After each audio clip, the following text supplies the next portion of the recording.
Hi guys, welcome to a brand new episode of AB and the Films.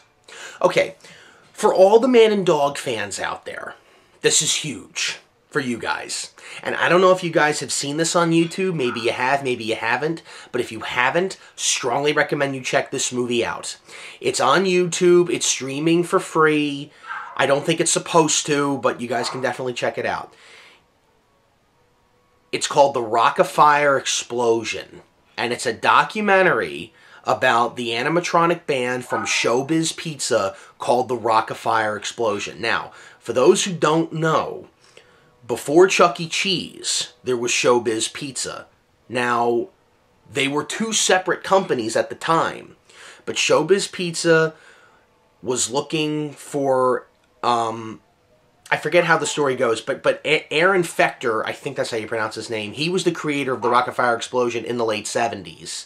And then he's in this documentary. And he talks about how he created these animatronics, how he created Fats and Billy Bob and Duke LaRue and Mitzi Mozzarella and all these characters. And these characters I had never even heard of. Never heard of them. But I've seen them in YouTube videos. Like when I was watching this documentary, I'm like, oh yeah, I kind of recognize that character, but I didn't really know these characters. Because the Chuck E. Cheese animatronics are the ones we all know. Jasper, Pasquale, Mr. Munch, Helen, you know, we know them.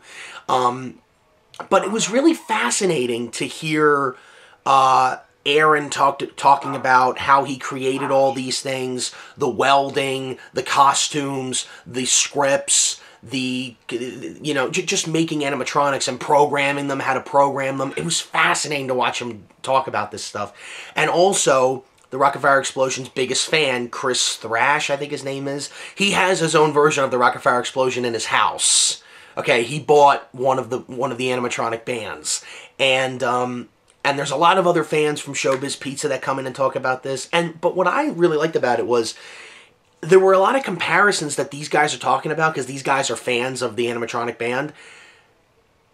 I see myself in this. I really do. Because these guys would talk about their childhood and they would say, when I was a kid, I used to draw these guys. I used to put stuffed animals around the house and decorate them to look like the Rock-afire Explosion. I did that too with the man and dog when I was a kid, when I was a little kid. And I couldn't believe these people were talking. You know, just when you think you're the only one, and then you see this and you're like, wow, okay, I guess I'm not alone here. I mean, it wasn't with the Rock-afire Explosion, it was with the man and dog for me, but same idea, same concept. So, this movie, it's only an hour and 12 minutes long, but you can find it on YouTube. This movie's actually been around for around 11 years, I think it came out. So 2008 this movie came out, but it's very insightful, it's very good, and a lot of behind-the-scenes footage of Showbiz Pizza in the early 80s when Aaron's talking about making the animatronic bands, and they talk about what happened to Showbiz Pizza, why it went under, and how they merged with Chuck E. Cheese or bought out Chuck E. Cheese and how it became all that, which made a lot of sense to me. And as I'm watching this movie, I started to think, you know what? I think I know how we got the man and dog now, our animatronics, because they obviously came from a Chuck E. Cheese. They had to, because the way the Rock-afire Explosion robots were made, they're different from the Pizza Time Theater robots. They are. Just the way the pneumatics are, the way they look. I'm not talking about the fur. I'm talking about the way the mechanism is. And you can see there's a big difference. There is. So, and again, this all happened when they were merging with Chuck E. Cheese in the early 90s. When did we get the man and dog? There you go. So it kind of makes sense.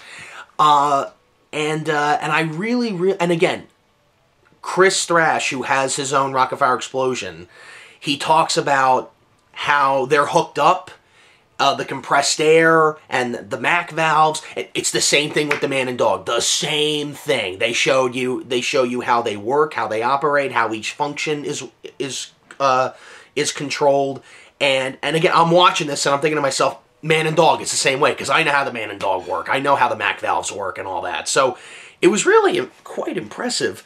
And they talk, and again, and they show you concept unification, what that was, you know, when they were merging.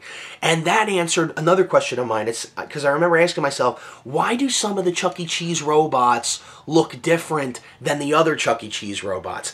Well, now we have an answer why, because I didn't know why. And why sometimes at Chuck E. Cheese's there one stage, and other Chuck E. Cheese's there's 3 stages? Well, the answer is all there. It's all there in this documentary. They explain it all. And there's a lot of people that talk about working at showbiz, and they talk about you know, Aaron talks about how he was confronted with all this, because originally he started creative engineering, which was to become the place that made all of these animatronic bands. And he was making, like, I think he said like 10 shows a month, something like that. Like, it was a lot of hard work, and this is back in, like, the late 70s, early 80s. And he made an animatronic band before the Rock-afire explosion. He took it to IAAPA, the IAAPA, and I've been to IAAPA. If you're a fan of the amusement industry, you've probably heard about IAAPA. I definitely recommend you guys go to IAAPA. It's a little late now. It just stopped. You have to wait till next November. But and there's footage from the 1970s. You know, like, he went there with this animatronic band, and it blew everybody away. And there's footage in there, and there's footage from the early 80s when they're putting everything together. And it's, oh man, it's just a great documentary. If you guys haven't checked this out, check it out. It's on YouTube for free. It's called The Rock-afire Explosion. It probably won't be on YouTube for long, but if YouTube ever takes it off, I'm sure you can get a DVD of this somewhere. I'm sure you can get it on Amazon or something. But if you're a fan of the Man and Dog, and you're a fan of animatronics, and you're just a fan of the amusement industry in general, like I am, highly recommend this movie. Highly recommend you guys check it out. It's great. I loved it from beginning to end. I'm going to watch it many, many more times.